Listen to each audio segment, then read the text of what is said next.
Okay, we are live. So before we get started, hello, I'm Howard Mann, creator of Conscious Shifting, and welcome to Conscious Shifting.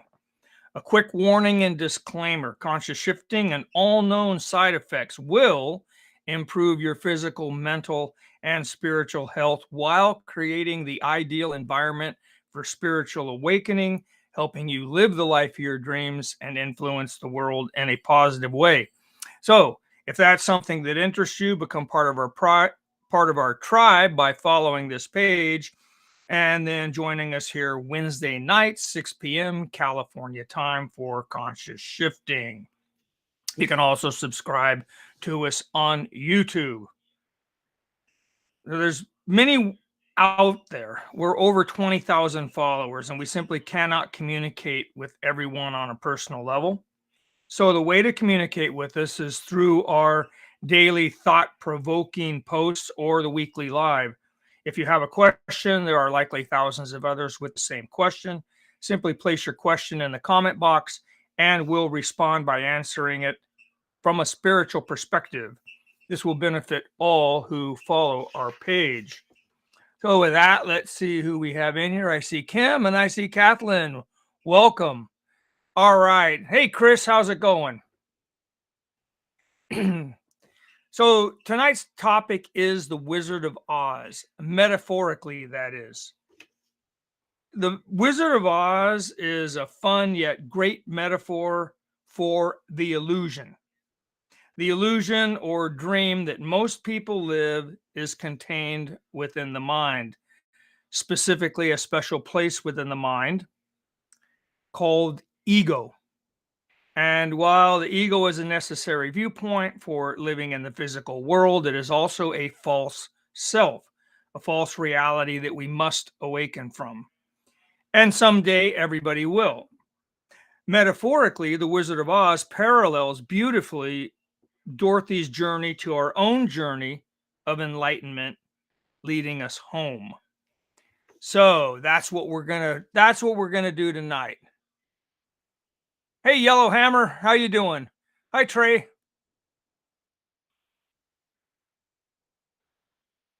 Hi, Richard. All right, so our story begins with a young girl named Dorothy who receives a very nasty bump to her head and she's knocked unconscious. Dorothy awakens to chaos and her house being picked up by a tornado. The tornado can be seen as a manifestation of inner turmoil. Dorothy and her house set down in a strange land. Especially relevant is that it's through unconsciousness that we enter the land of illusion, the realm of the ego.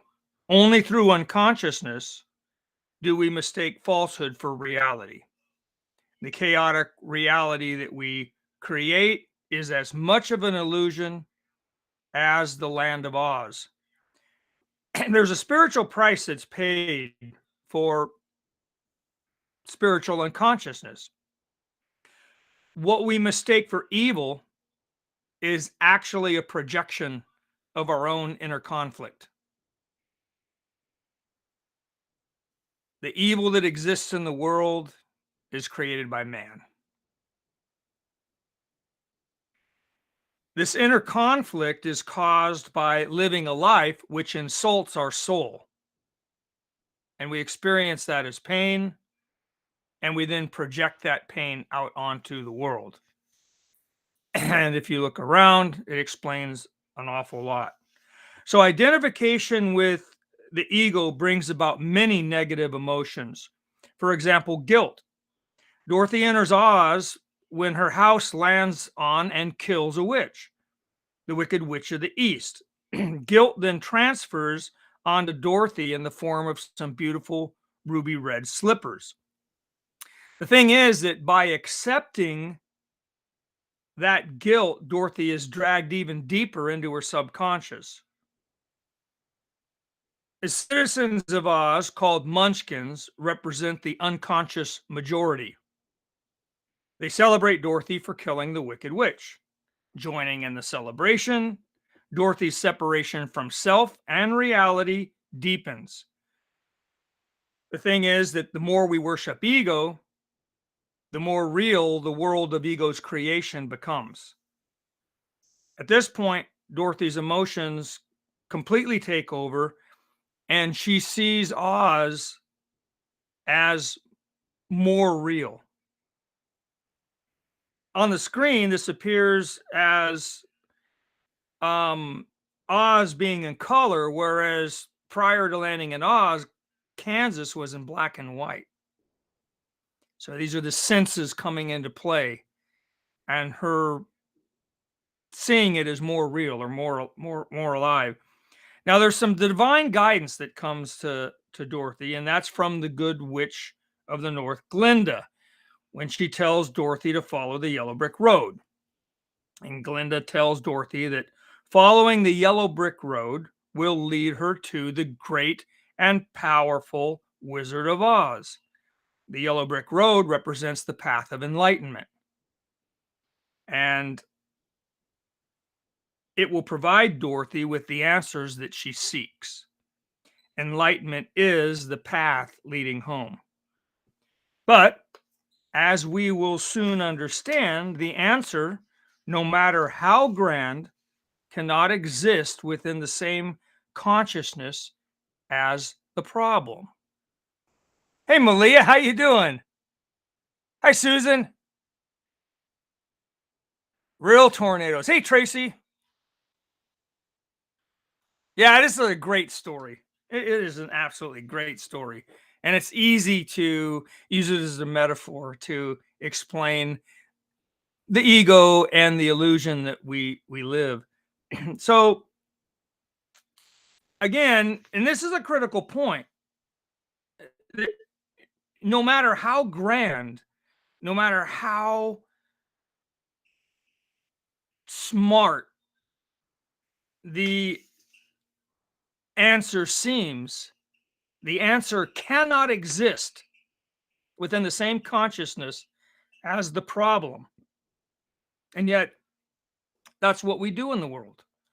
We're always looking to the same consciousness that created, or the same level of consciousness that created the problem to solve the problem. It's not possible. It's an illusion, a delusion in that case.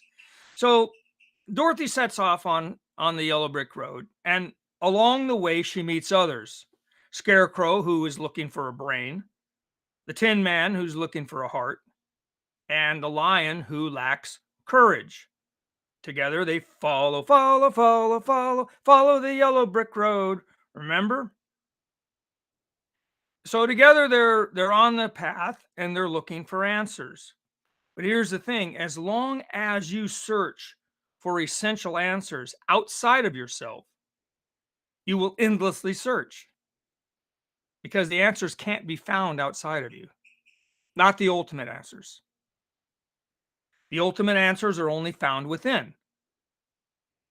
However, what would ego be without fear? And to distract us from that point, fear sets in, because out there are lions and tigers and bears. Oh my, right? Fear of the world. Not to mention that there's another wicked witch. There's always some evil force that we've got to be concerned about, right? And this wicked witch is worse than the first one, the Wicked Witch of the West. She still lives. And she's a little ticked off that her sister was killed when Dorothy's house landed on her.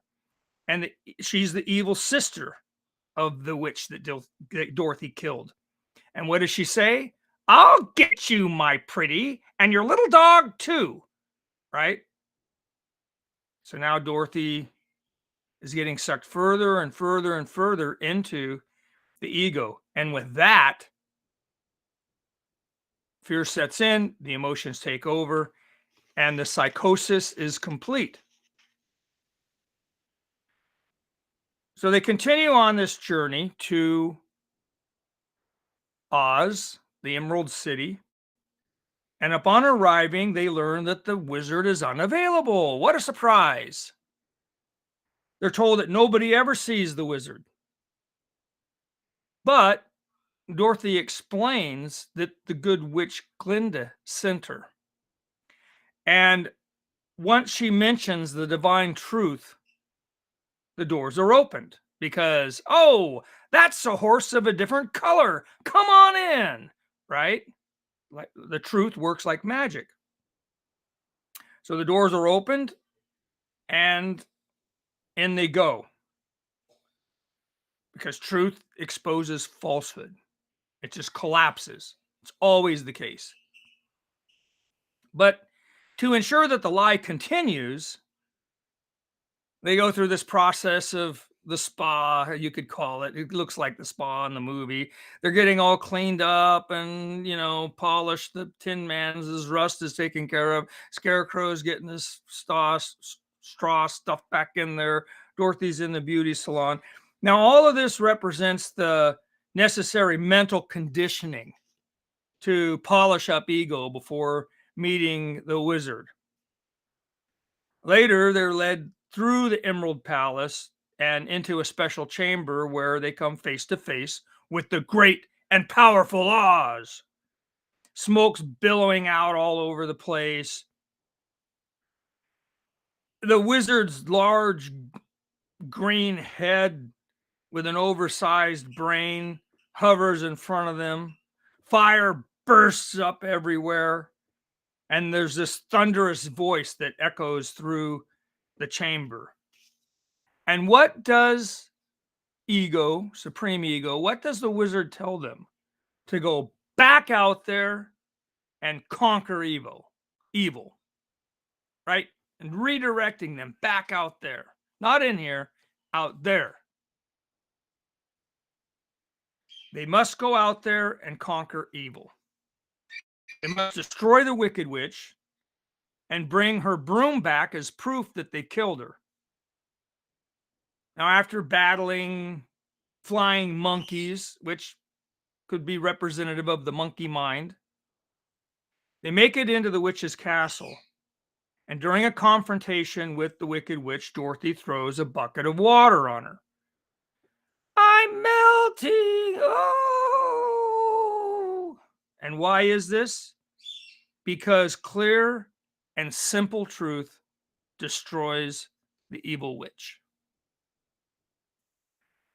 The monkey mind is confronted with truth at this point. And so the spell is weakened, but still they fail to see the light. Ignorant of the deeper meaning, they chant, "Hail to Dorothy, the Wicked Witch is dead," right?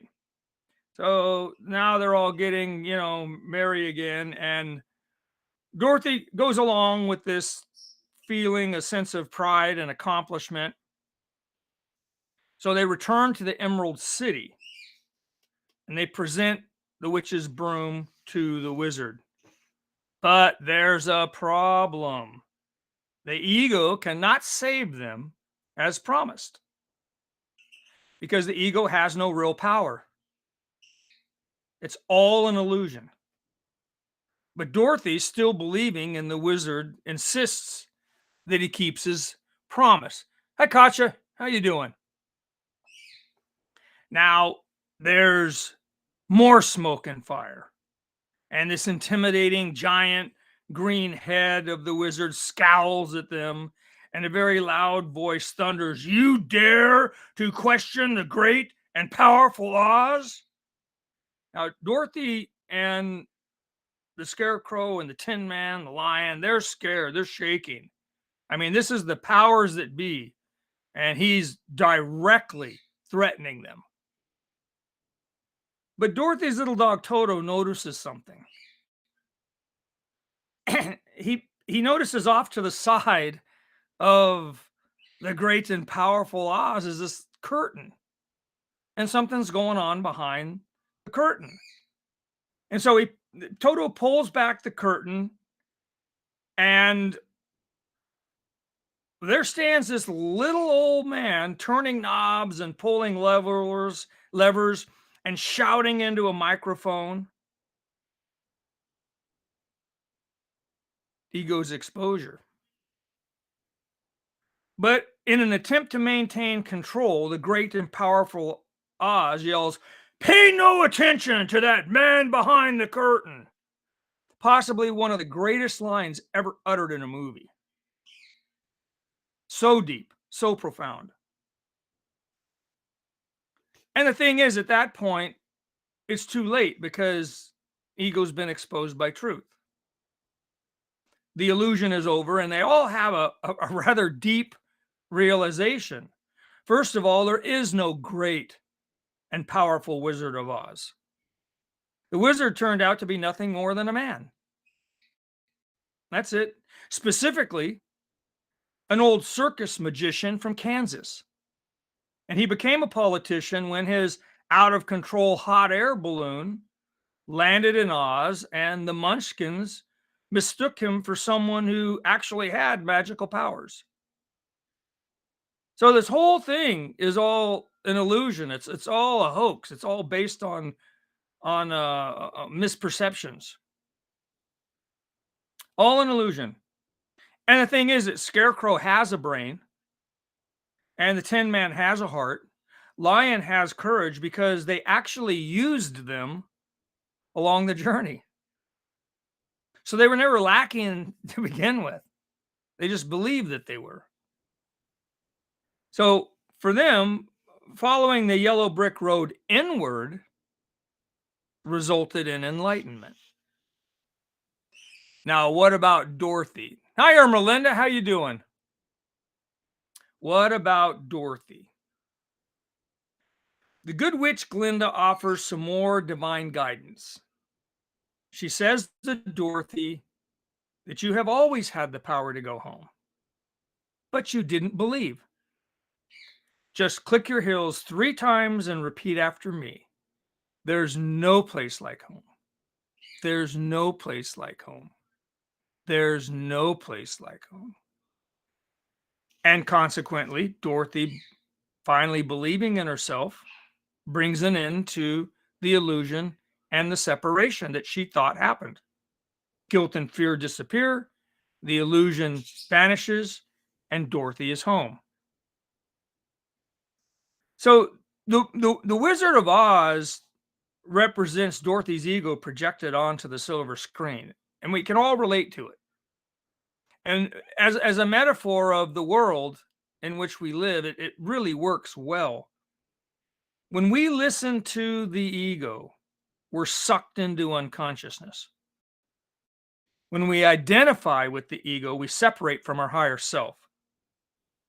Rather than helping us relate to the outside world, which is what the ego is supposed to do, it then becomes something that evolves into a beast and seeks to conquer and destroy, separating us even further from reality. And as a result, our attention then turns outward. By believing that we're separate from God and others, we actually block our spiritual connection. We then become threatened by the outside world. It becomes a very scary place to be. And consequently, we then go to war with the world in an attempt to control. Because out of fear, we feel like we need to control. That's where violence and warfare and strong opinions and all of this nonsense comes from. So we start believing more and more and more in separation. But separation really is an illusion, and it's very easily proven to be so. It's proven to be a falsehood because of the problems that it causes. Hi, Betsy. Hi, Mary. And the thing is that we can't find truth out there because everything out there is a projection of what's in here. The answers we seek are deep within. Everything we need is where it has always been, within.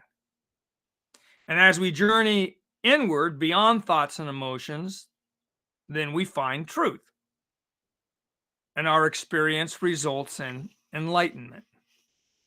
The truth is that the threat comes from within.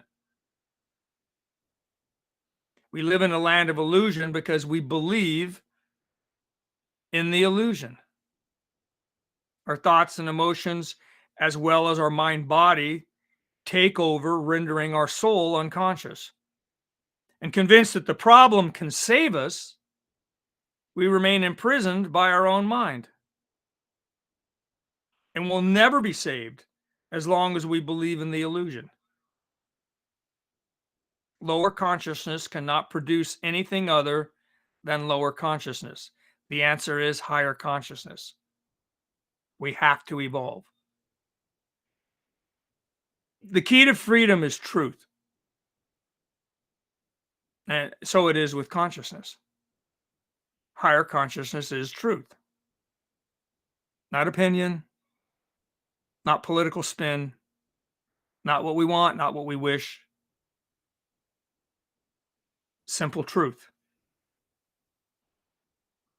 And understanding truth then brings an end to the illusion. You like this, Malia? It is sometimes a slap in the face, sometimes worse, but it is, you're right, it is how we learn. Sometimes that's what it takes.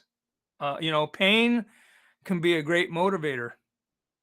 And what you can say about the world is a lot of the things that are going on is things starting to boil to the surface. All this subconscious stuff starting to be projected out onto the world stage. So we're starting to become aware of what we have deep within, but we haven't quite felt enough pain yet, because pain is a motivator. And when we feel enough pain, it will motivate us to make the necessary changes.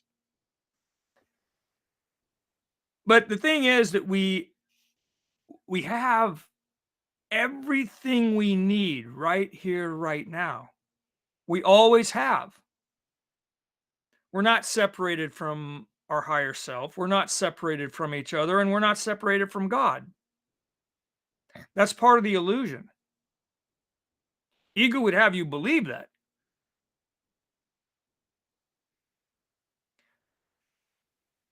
Because ego is a tool that we can use to operate while we're here. But when we're unaware of all of this, we actually become a tool of ego.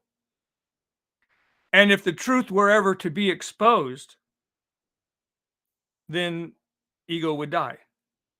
At least this false self that we believe in. And so it is with the world. If the truth were really well understood by the masses, then all of the lies and all of the nonsense would stop in a heartbeat. In a heartbeat. The only thing that keeps it going is that we're in denial about what's going on. We're believing the illusion and denying the truth. And we get caught up in egotistical games, arguing with each other over stupid things that don't make any difference. Not really. Things that have nothing to do with ultimate truth and higher consciousness. They insult our soul, which we experience as, and then we project that out onto the world.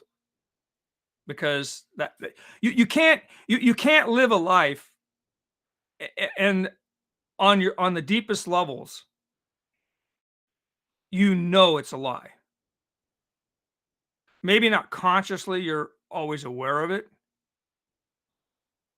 but deep within you, your soul knows the truth. And when you're living a life that's not in alignment with that truth, that creates inner conflict, and we experience that as pain, which we then project out onto the world. And that explains all of it, doesn't it? So we're not separated from our higher self. We're not separated from others. We're not separated from God. That's all a lie. The truth is that we're all one spirit. Ultimately, we're all one spirit. While here, it has the appearance that we're somewhat independent, but we're all connected. We all come from the same source. Together, we all make up that source. It's only our misguided beliefs that make it appear otherwise. And where do these beliefs exist? Within our mind, within our mind and our hearts, the mind center, you could call that. So our ego actually can contribute to the illusion of separation when we identify with it.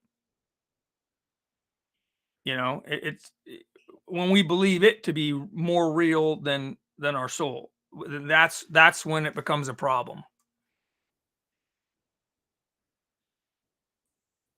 Kim saying, "Are we an ignorant species?"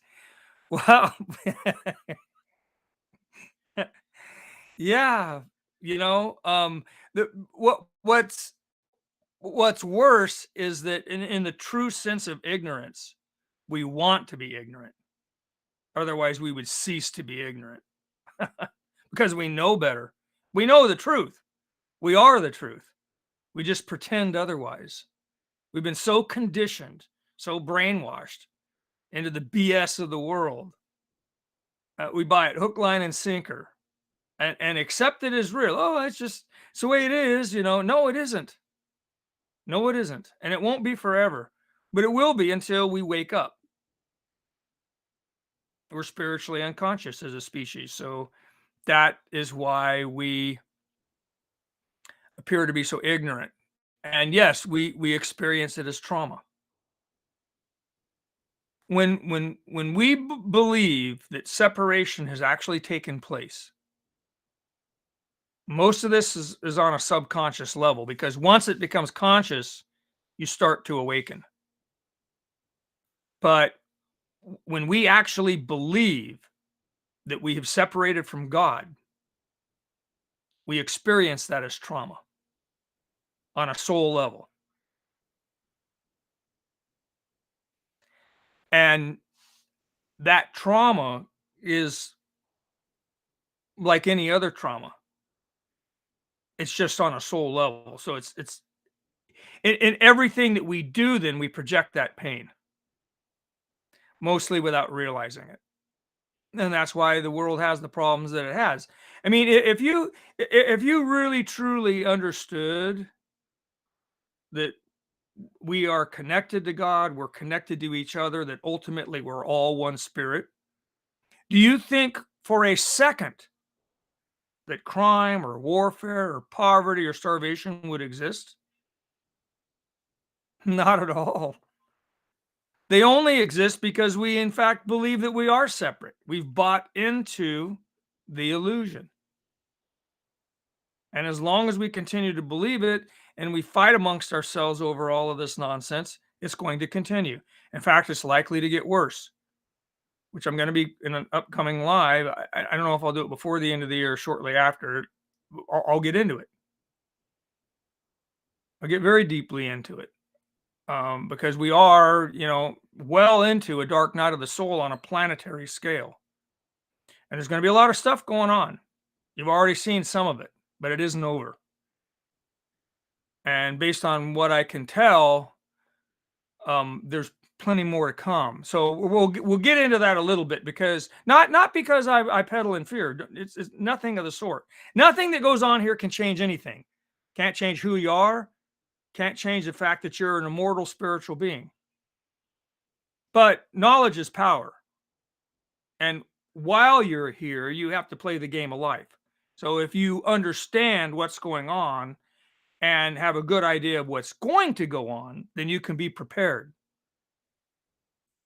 And that's much less of a shock. It's much less traumatic when you know what's coming. When you know what's going on and you know what to do about it. So that we'll be getting into that. Hey Stan, how's it going? I know. Now everyone's gonna go watch the Wizard of Oz and go, "Wow, I never really saw it that way." But it works perfectly. It works perfectly. It really does. So it's really only our misguided beliefs that make it seem as if we've separated and all of this stuff is real. But it's all in our mind and only in our minds. and then project it out onto the world stage. So belief in separation is the basis for spiritual unconsciousness. And we suffer. You want to talk about the problems of mankind in a sentence, we suffer from spiritual amnesia. But at the same time, spiritual amnesia is the cause of our suffering. So it's, you know, eh, eh, spiritual awakening is what is the answer. That's what we have to do. We have to rise in consciousness. And of course, that's what we deal with here at Conscious Shifting.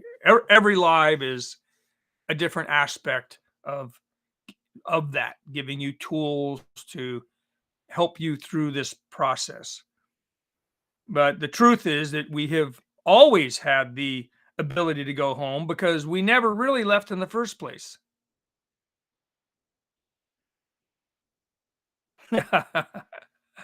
That's why you hear like the Buddhists will say, oh, what do I have to do, master? There's nothing to do. That's what they're talking about. You're already it. You just don't believe it. You have to let go of what you're not, but you already are it. There's nothing you have to learn. There's nothing you have to discover or become. It's not about becoming a higher being. You already are. You already are. You just have bought into this belief that you're not. It's kind of like I mean, look what they did to Jesus. The guy basically telling people to love each other, and they hang him on a cross because he was a threat to the powers that be. Anybody that speaks the truth is going to get attacked. Attacked. Brutalized.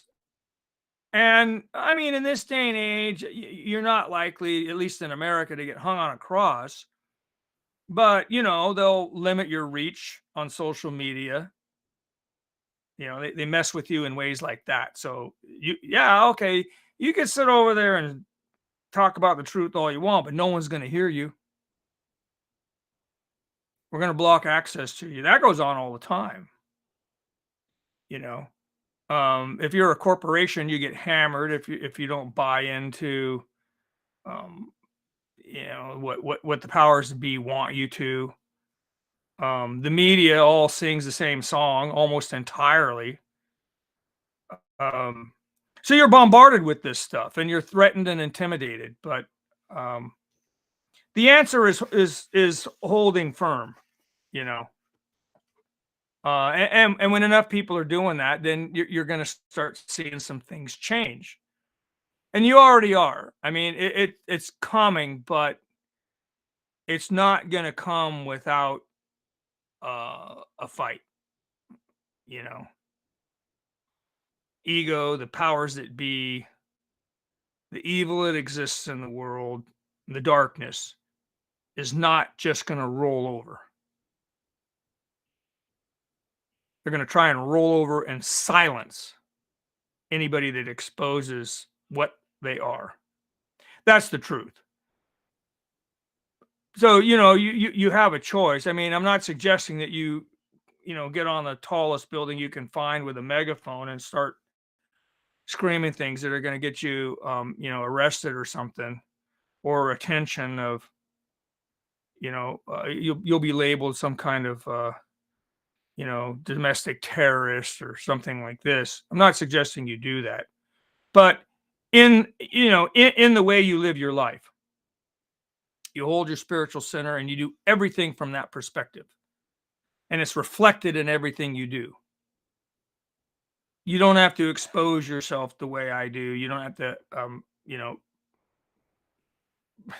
go on social media and talk about these things. You don't have to write books, but live your life that way. That's all you have to do. And we'll talk about how you can do that with the events that are going to be coming in another live. But tonight, I just wanted to have some fun and I've always loved that story. It's just so deep on so many levels, and it's easy to use metaphorically.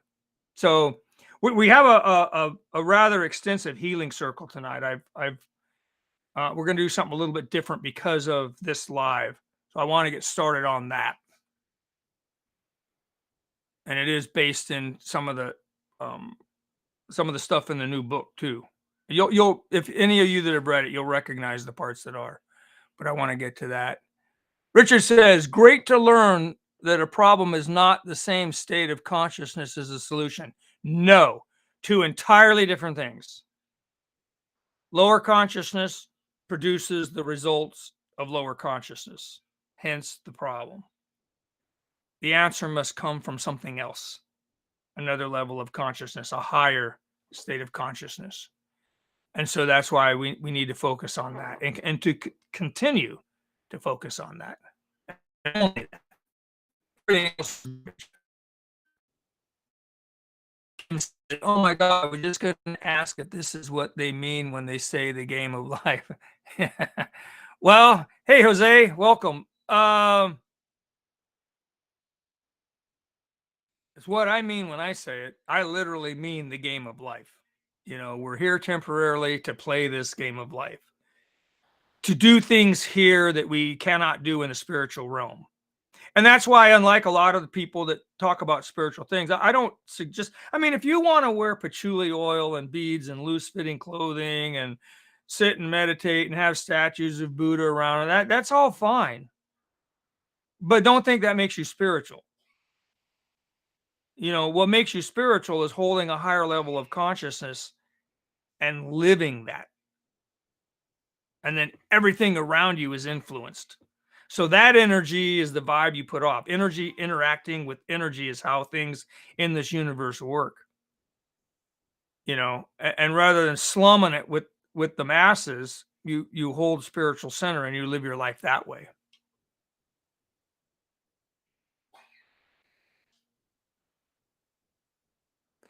Oh boy, here we go.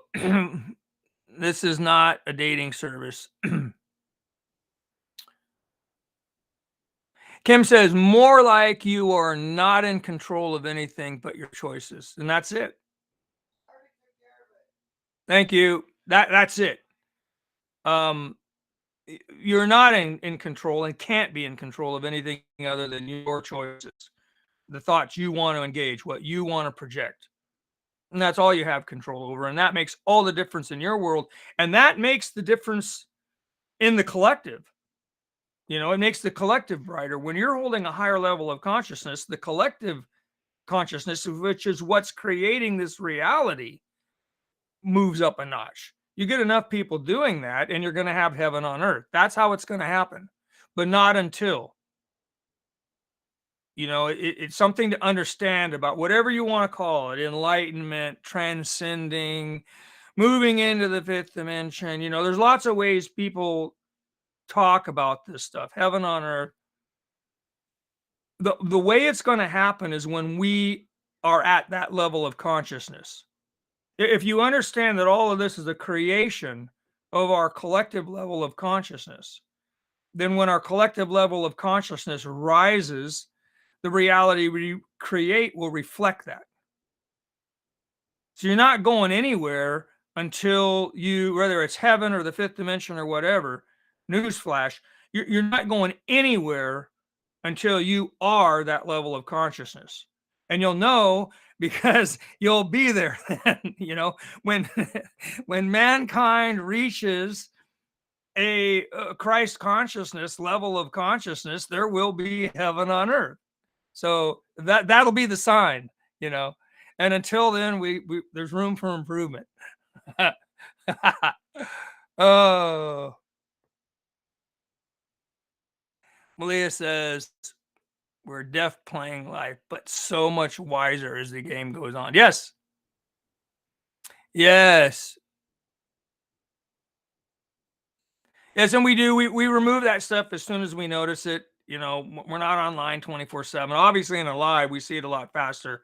But when I go through and I'm looking at reactions and comments on even the post, and I see that kind of stuff, or you've won, or spell doctor, any of that kind of stuff, they immediately get blocked from the page and reported as spam to Facebook. So We do what we can. This is a place for, a safe haven for spiritual practice and improving one's physical, mental, and spiritual health. So if it doesn't fit that criteria, it's brushed aside.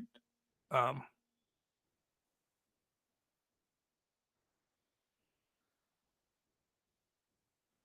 okay, so if you have any other questions about any of this stuff, you can go ahead and put them in there. But let's move on to a healing circle. You may find this interesting. This one here. This is one.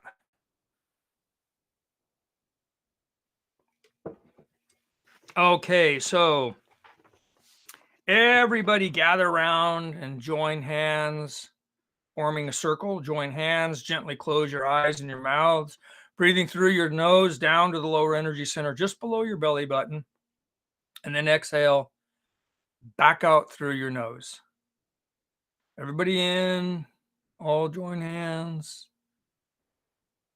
And the circle is complete. Okay, so again, breathing in through the nose, eyes and mouth gently closed down to the lower energy center, just below the belly button, and then exhaling back out through the nose. Another deep breath. Breathe in the peace. And exhale all tension. Again, breathe in peace. And exhale all chaos. And breathe in peace. And exhale all troublesome thoughts. Okay, continue breathing on your own. So this is a good way to calm yourself down. Just this deep breathing. You can do it anywhere. And it calms what we call the monkey mind. It stills the mind body. So all you do is you just simply sit and you breathe deeply. Now that you're starting to relax, which is what will happen, just let the relaxation settle in, or settle into the relaxation, and continue with the deep breathing. Now visualize a hot air balloon. There's the balloon, and then there's an attached basket down below. And hanging over the basket are heavy sacks that weigh the balloon down. Hot air naturally rises because it's hotter than the atmospheric temperature. This lifts the balloon up into the air.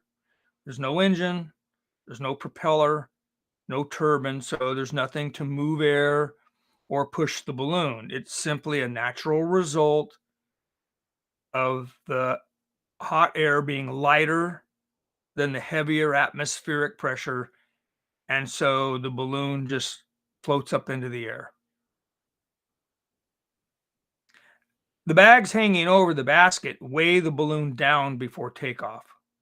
Before takeoff, the bags are so heavy that although the balloon is lighter and trying to lift off, the bags have enough weight where they hold the balloon down on the ground. So to make the balloon rise, you start dropping some of these bags or sacks of heavy stuff off the sides of the basket, and the balloon becomes lighter and it naturally rises. So the more bags that are released, the higher the balloon goes. That's kind of how you control it. And consciousness works in a similar fashion. Lower levels of consciousness are heavy. As you transcend lower levels of consciousness, you naturally rise in consciousness. So let's simplify things and talk about lower levels of consciousness, and even simplify that as 5 negative emotions. Negative emotions such as shame, guilt, grief, fear, and anger.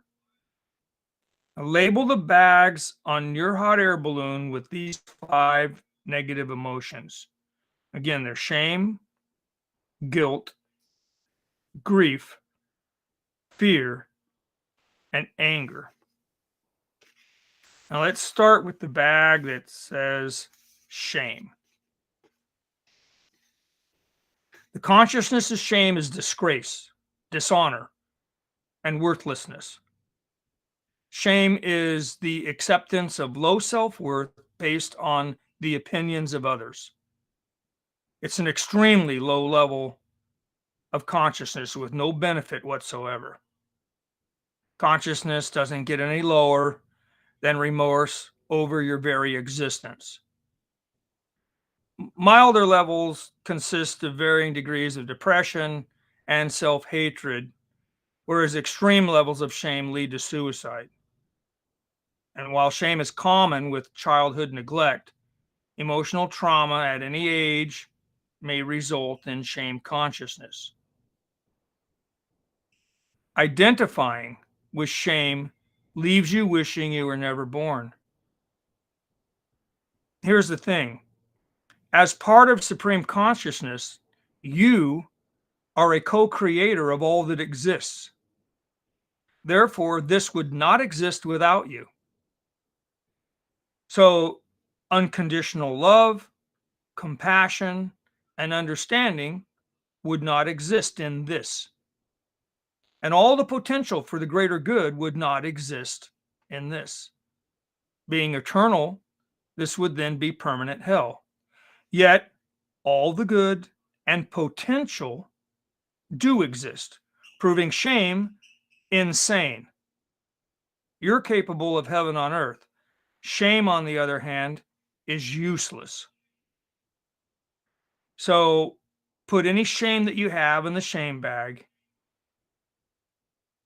and release the bag of shame. Just let it drop off the side of the basket down to the ground. All right. Moving on to guilt. The consciousness of guilt is that of becoming or that of committing a wrong deed or sin. But for someone to feel guilt, what it means is that they may have hurt somebody and they have a functioning conscience. So the benefit of guilt is to avoid the behavior that would cause you guilt. And this is quite different from someone who feels little or no guilt after hurting someone. Limited ability to feel guilt is the sign of a sociopath. That's an extremely damaged person. Still, if guilt isn't resolved, you may hurt yourself. A mild level of this would be to suffer, or at least to appear to suffer publicly to compensate for your guilt. A stronger level would be to sabotage yourself because you feel that that's what you deserve. And an extreme level of guilt would be to fall into shame. Unhealed guilt leads to shame. Guilt comes from error. Hurtful behavior is something spirit is incapable of because spirit doesn't know anything other than unconditional love. Human imperfection is responsible for hurtful behavior. Human imperfection comes from spiritual unconsciousness. So again, you're in essence spirit, and spirit is incapable of guilt because spirit only knows unconditional love. So put any guilt that you have in the guilt bag and release the bag of guilt. Just let it drop off the side of the basket. Okay, let's move on to grief. The consciousness of grief is sadness and deep sorrow.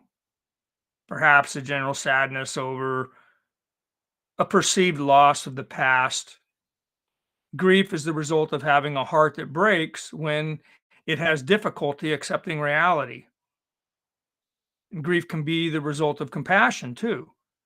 Empathy for the plight of another is actually a higher state of consciousness. However, if empathy isn't mastered, it becomes a burden. Likewise, if your heart isn't mastered, the result is suffering. So grief can occur over any regret.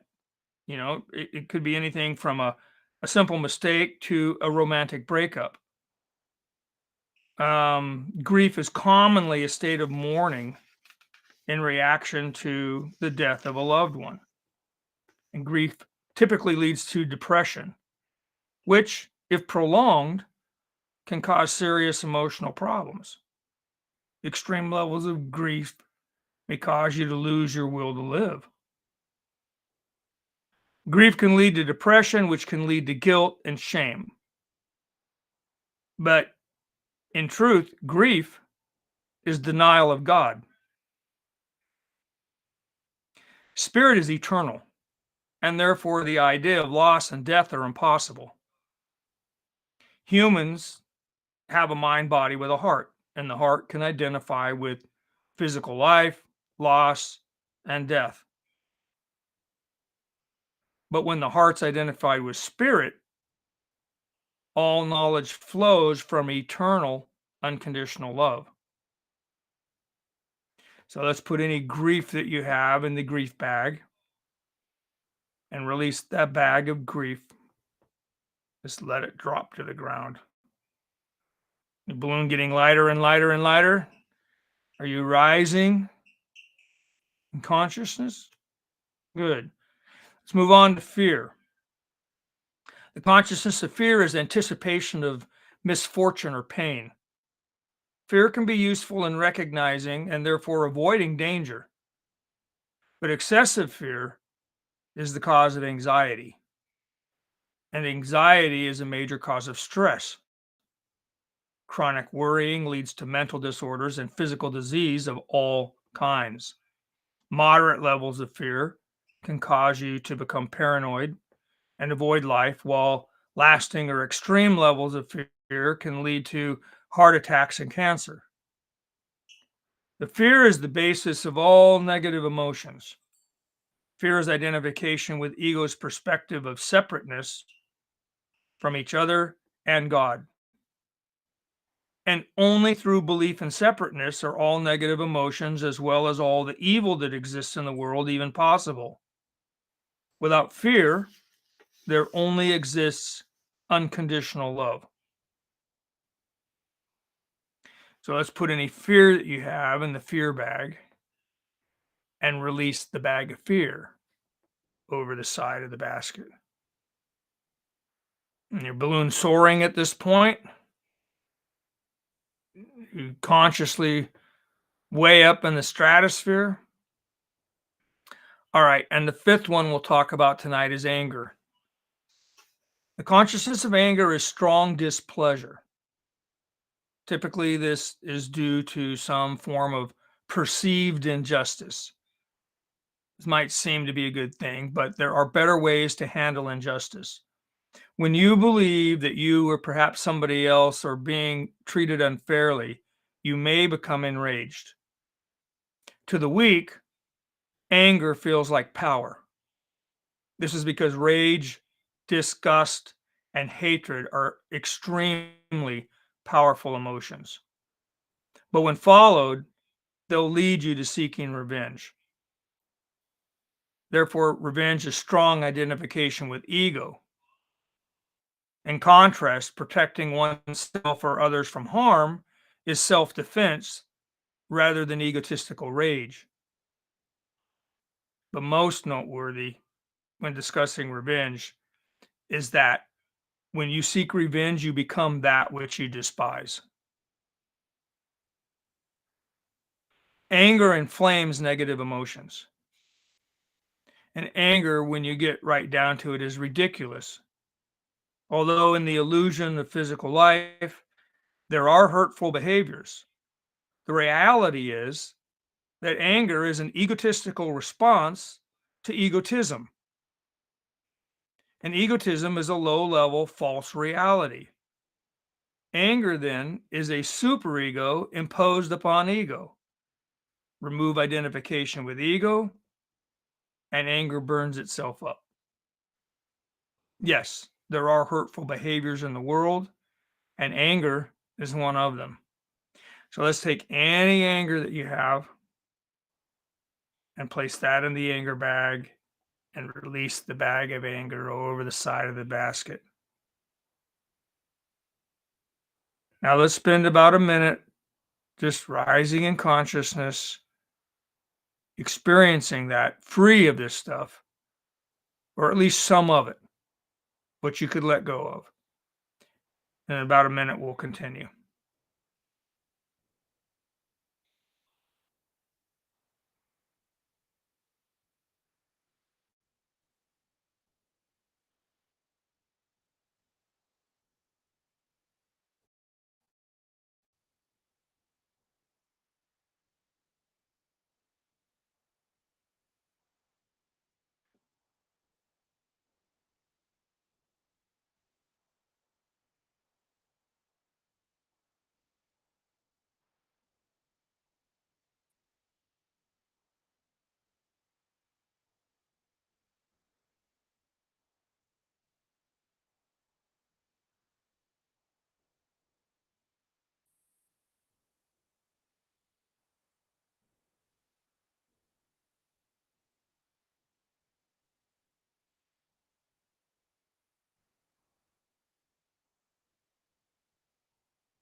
Okay.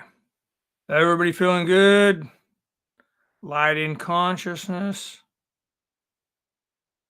It was good to get rid of some of that stuff. Before we depart, let's spread higher consciousness to the entire world. When we hold to our spiritual center, the collective consciousness rises. And the influence that it has on the world is for the greater good.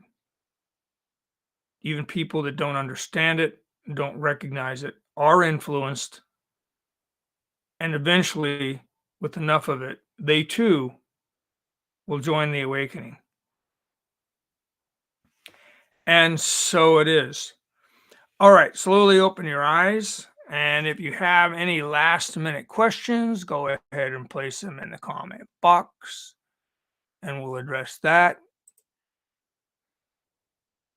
Why did that hide? Oh, there we go.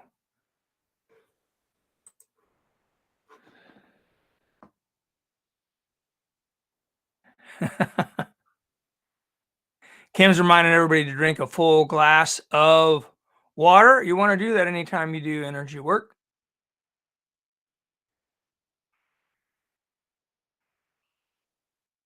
Let's see who we got in here.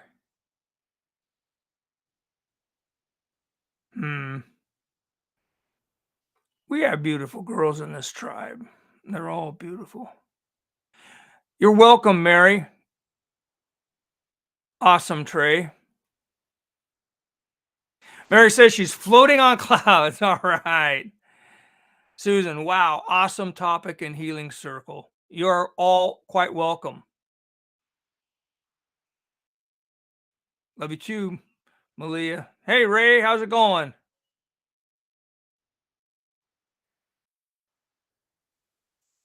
That's cool. I'm glad you enjoyed it. So that's that material where we were talking about the negative emotions actually came out of the new book. That's the Rise, breaking the bonds of breaking the chains of emotional bondage. That book gets into that a little bit more, but I thought it fit really well with the whole idea of the balloon rising, the hot air balloon, and so usually I try and do healing circles that have something to do with the topic of the night. And the Wizard of Oz, I mean, it just worked. So I'm glad you guys enjoy that, and I'll see you next time. Remember, I honor the God within you, and remember, until the next time, the only way to bring about the greater good is to be the greater good. Good night.